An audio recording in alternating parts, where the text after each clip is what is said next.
नमस्कार विद्यार्थी मित्रांनो, चला अभ्यास करूया या सदरात पुन्हा आपल्या सर्वांचे सहर्ष स्वागत. मी महेश नथू ठोसर, उपशिक्षक, श्री संत ज्ञानेश्वर शिक्षण मंडळ भुसावळ संचलित महाराणा प्रताप विद्यालय भुसावळ. इयत्ता 7वी, विषय गणित, मराठी माध्यम, प्रकरण 13वे, पायथागोरसचा सिद्धांत. विद्यार्थी मित्रांनो, या आधीच्या व्हिडिओमध्ये आपण पायथागोरसचा सिद्धांत, त्याची व्याख्या आपण पाहिली. त्याचप्रमाणे पायथागोरसचं सूत्र आपण अभ्यासलं आणि त्यावर आधारित उदाहरणं आपण सराव संच 48 मध्ये सोडवले. आता या व्हिडिओमध्ये आपण त्याच्या पुढचा भाग अभ्यासणार आहोत, तो म्हणजे पायथागोरसचे त्रिकूट. सर्वप्रथम पायथागोरसचं त्रिकूट म्हणजे काय ते आपण समजून घेऊया. नैसर्गिक संख्यांच्या त्रिकूटामध्ये जर मोठ्या संख्येचा वर्ग हा इतर दोन संख्यांच्या वर्गांच्या बेरजे इतका असेल तर त्याला पायथागोरसचे त्रिकूट म्हणतात. जशा प्रकारे आपल्याला 3 नैसर्गिक संख्यांचा समूह दिलेला असेल, त्यापैकी सर्वात मोठ्या संख्येचा वर्ग हा इतर दोन संख्यांच्या वर्गांच्या बेरजे इतका जर असेल तर त्या नैसर्गिक संख्यांच्या समूहाला पायथागोरसचं त्रिकूट असं म्हणतात. ज्या त्रिकोणाच्या भुजांची लांबी अशा त्रिकूटातील संख्यांनी दर्शवली जाते तो त्रिकोण काटकोन त्रिकोण असतो.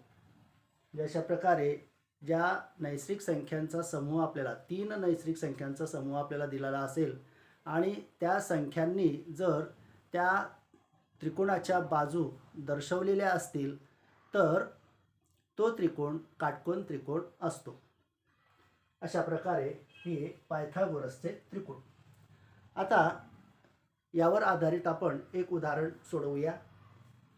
उदाहरणार्थ 7, 24 आणि 25 या 3 नैसर्गिक संख्यांचा समूह या ठिकाणी दिलेला आहे आणि हा संख्या समूह पायथागोरसचे त्रिकूट आहे का हे आपल्याला सिद्ध करायचं आहे किंवा ओळखायचं आहे.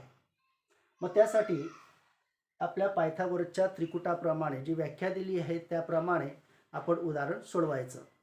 मग त्यासाठी प्रथम दिलेल्या प्रत्येक संख्येचा वर्ग करू. ज्या काही 3 संख्या आपल्याला दिलेल्या आहेत त्या प्रत्येक संख्येचा वर्ग आपल्याला करावा लागेल. मग पहिल्यांदा 7चा वर्ग 49, 7 7 49. 24चा वर्ग 24 गुणिला 24 जर आपण केलं तर त्याचं उत्तर येतं 576, म्हणजे 24चा वर्ग 576. 25चा वर्ग 25 गुणिला 25 त्याचं उत्तर येतं 625. आता या तिन्ही संख्यांमध्ये सर्वात मोठी संख्या आहे 25. मग सर्वात मोठ्या संख्येचा वर्ग म्हणजे 25चा वर्ग 625. आणि आता उरलेल्या इतर दोन संख्या ज्या आहेत 7 आणि 24 या इतर दोन संख्यांच्या वर्गांची बेरीज. मग 7चा वर्ग 49 अधिक 24चा वर्ग 576. 49 अधिक 576 या दोघांची बेरीज येते 625. जशा प्रकारे सर्वात मोठ्या संख्येचा वर्ग 625 आणि इतर दोन संख्यांच्या वर्गांची बेरीज झाली 625. म्हणजेच हा दिलेला संख्या समूह जो आहे तो पायथागोरसचे त्रिकूट आहे. अशा प्रकारे आपल्याला हे उदाहरण सोडवता येतात. आता यावर आधारित सराव संच 49 आपण सोडवणार आहोत. आता आपण सराव संच 49 सोडवूया. यामध्ये पहिला प्रश्न दिलेला आहे, पुढे काही त्रिकूट दिली आहेत त्यातील पायथागोरसचे त्रिकूट ठरवा. त्रिकूट याचा अर्थ 3 नैसर्गिक संख्यांचा समूह तो दिलेला आहे. त्यातील पायथागोरसचं त्रिकूट कोणतं आहे ते आपल्याला ओळखायचं आहे, ते ठरवायचं आहे. त्यासाठी आपल्याला प्रत्यक्ष उदाहरण सोडवावं लागेल. काही उदाहरणं मी सोडवून दाखवणार आहेत. उर्वरित उदाहरणं तुम्ही तुमच्या वहीमध्ये स्वतःच्या मनाने सोडवायची आहेत. त्याचप्रमाणे मी जी काही उदाहरणं सोडवून दिलेली आहेत ती देखील नंतर तुम्ही तुमच्या वहीमध्ये लिहून घ्यायची आहेत. बघूया पहिलं उदाहरण. पहिल्या प्रश्नातलं पहिलं उदाहरण 3, 4, 5 या 3 संख्या दिलेल्या आहेत. आता हे पायथागोरसचं त्रिकूट आहे का नाही हे आपल्याला ठरवायचं आहे. मग त्यासाठी पहिल्यांदा सर्वात मोठ्या संख्येचा वर्ग आपल्याला करावा लागेल. मग यामध्ये सर्वात मोठी संख्या आहे 5, म्हणून मग 5चा वर्ग. 5चा वर्ग आहे 25. 5 5 25. 5 गुणिला 5. आता इतर दोन संख्यांच्या वर्गांची बेरीज. मग इतर दोन संख्या म्हणजे 3 आणि 4. मग 3चा वर्ग 9. 3 त्रिक 9. 4चा वर्ग 4 गुणिला 4 म्हणजे 4 चौक 16. आता या दोन्हींच्या वर्गांची बेरीज म्हणजे 9 आणि 16 यांची बेरीज. मग 9 अधिक 16 यांची बेरीज येते 25. मग अशा प्रकारे सर्वात मोठ्या संख्येचा वर्ग आला 25 आणि इतर दोन संख्यांच्या वर्गांची बेरीज ती देखील आली 25. म्हणून 5चा वर्ग बरोबर 3चा वर्ग अधिक 4चा वर्ग. म्हणून हे पायथागोरसचे त्रिकूट आहे असं या ठिकाणी मी लिहिलेलं आहे. अशा प्रकारे आपल्याला हे उदाहरण सोडवून दिलेल्या संख्यांचा समूह पायथागोरसचे त्रिकूट आहे की नाही हे आपल्याला ठरवता येतं. आता या ठिकाणी तिसरं उदाहरण बघा. 4, 5 आणि 6 अशा प्रकारे 3 संख्या दिलेल्या आहेत. मग आता हे पायथागोरसचं त्रिकूट आहे की नाही हे आपल्याला ठरवायचं आहे. मग आपल्या नेहमीप्रमाणे सर्वात आधी सर्वात मोठ्या संख्येचा वर्ग. मग या तिघांमध्ये सर्वात मोठी संख्या कोणती आहे 6. मग 6चा वर्ग. 6 गुणिला 6. 6 6 36. त्याच्यानंतर इतर दोन संख्यांच्या वर्गांची बेरीज. मग इतर दोन संख्या 4 आणि 5. मग 4चा वर्ग. 4 गुणिला 4. 4 चौक 16. 5चा वर्ग. 5 गुणिला 5. 5 5 25. अशा प्रकारे. मग आता या दोन्ही संख्यांच्या वर्गांची बेरीज 16 आणि 25 यांची बेरीज. मग 16 अधिक 25 यांची बेरीज येते 41. मग आता सर्वात मोठ्या संख्येचा वर्ग आहे 36 आणि इतर दोन संख्यांच्या वर्गांची बेरीज झाली 41. मग 36 आणि 41 या दोन्ही संख्या बरोबर आहेत का नाही. म्हणून मग या ठिकाणी लिहिलेलं आहे 6चा वर्ग आणि 4चा वर्ग अधिक 5चा वर्ग हे दोन्ही भाग जे आहेत ते सारखे नाहीत. सर्वात मोठ्या संख्येचा वर्ग हा इतर दोन संख्यांच्या वर्गांच्या बेरजे इतका नाही. हे जे चिन्ह आहे हे असमानता दर्शवतं. हे जे चिन्ह आहे हे असमानता दर्शवतं. आणि म्हणून मग 4, 5 आणि 6 हे जे आपल्याला त्रिकूट दिलेलं आहे हे पायथागोरसचं त्रिकूट नाही. आता आपण 5वं उदाहरण सोडवूया. 9, 40 आणि 41 असं हे त्रिकूट आपल्याला दिलेलं आहे. मग आता नेहमीप्रमाणे आपलं उदाहरण आपण सोडवूया. सर्वात मोठ्या संख्येचा वर्ग. या तिन्ही संख्यांमध्ये सर्वात मोठी संख्या आहे 41. मग 41चा वर्ग. मग 41चा वर्ग करण्यासाठी 41 गुणिला 41 असा गुणाकार आपल्याला करावा लागेल. तो मी केलेला आहे आणि मग त्याचं उत्तर आलेलं आहे 1681 किंवा 1681. आता इतर दोन संख्यांच्या वर्गांची बेरीज. मग इतर दोन संख्या म्हणजे काय 9 आणि 40. मग 9चा वर्ग. 9 गुणिला 9 81. 40चा वर्ग. 40 गुणिला 40 त्याचा गुणाकार येतो 1600. 1600. मग या दोन्ही संख्यांच्या वर्गांची बेरीज म्हणजे 81 अधिक 1600. मग यांची बेरीज येते 1681. मग या ठिकाणी सर्वात मोठ्या संख्येचा वर्ग 1681 आला आहे आणि इतर दोन संख्यांच्या वर्गांची बेरीज ते देखील 1681. दोन्ही संख्या सारख्या आहे. म्हणजेच 9, 40 आणि 41 हे पायथागोरसचे त्रिकूट आहे.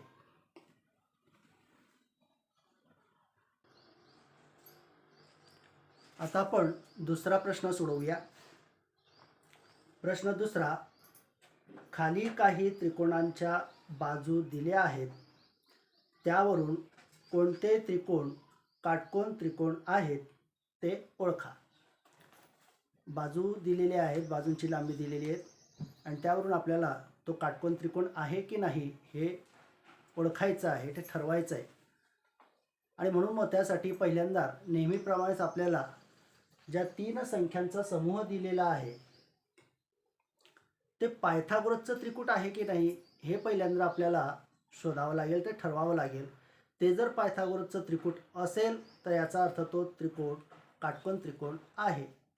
ते जर पायथागोरसचं त्रिकूट नसेल तर ते तो काटकोन त्रिकोण नाही.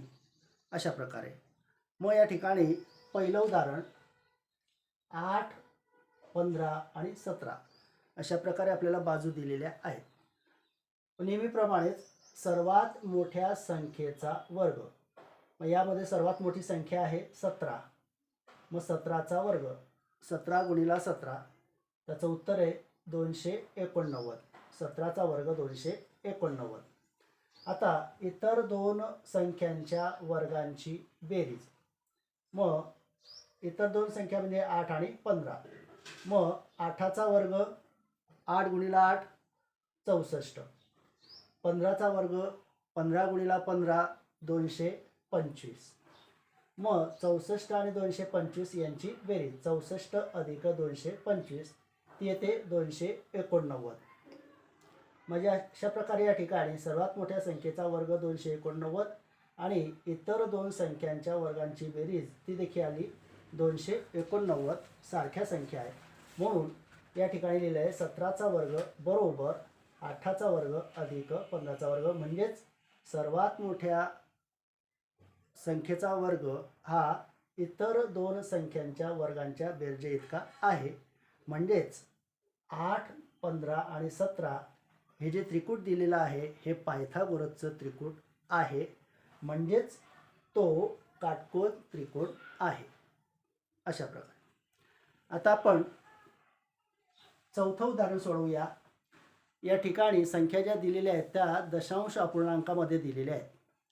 संख्या पूर्णांकात असो का दशांश अपूर्णांकात असो त्याचा काहीही एक फरक पडत नाही. आपल्या नेहमीच्या पद्धतीप्रमाणे आपण उदाहरण सोडवायचं आहे. संख्या दिलेली आहे 1.5, 1.6 आणि 1.7.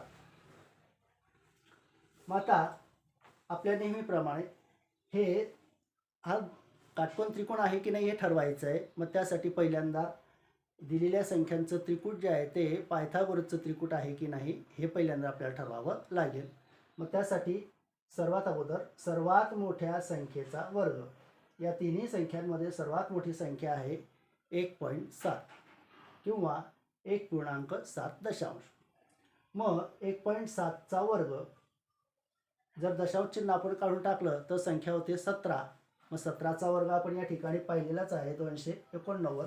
फक्त या ठिकाणी दशांश चिन्ह आपल्याला योग्य ठिकाणी द्यावं लागेल 2.89 किंवा 2.89 हे त्याचं उत्तर. त्याच्यानंतर इतर 2 बाजूंच्या वर्गांची बेरीज, मग इतर 2 बाजू म्हणजे काय तर 1.5 आणि 1.6. मग 1.5चा वर्ग दशांश चिन्ह काढून टाकलं तर 15 येतं. 15चा वर्ग 225.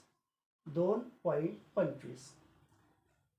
1.6चा वर्ग दशांश चिन्ह काढून टाकलं तर संख्या होते 16. 16चा वर्ग 256 म्हणजेच 2.56. आता यांची बेरीज 2.25 अधिक 2.56. 2.25 अधिक 2.56 यांची बेरीज येते 4.81. आता या ठिकाणी सर्वात मोठ्या संख्येचा वर्ग आहे 2.89 आणि इतर 2 बाजूंच्या वर्गांची बेरीज आली 4.81. या दोन्ही संख्या ज्या आहेत त्या लहान मोठ्या आहेत, असमान आहेत. म्हणजेच या ठिकाणी मग दर्शवलेला आहे सर्वात मोठ्या संख्येचा वर्ग हा इतर दोन बाजूंच्या वर्गांच्या बेरजे इतका नाही. हे असमानतेचं चिन्ह आहे. म्हणजेच 1.5, 1.6 आणि 1.7 हे जे त्रिकूट दिलेलं आहे हे पायथागोरसचं त्रिकूट नाही. म्हणजेच तो दिलेला त्रिकोण हा काटकोन त्रिकोण नाही. अशा प्रकारे हे प्रकरण या ठिकाणी संपलेलं आहे. उर्वरित उदाहरणं तुम्ही तुमच्या वहीमध्ये सोडवायची आहेत. धन्यवाद.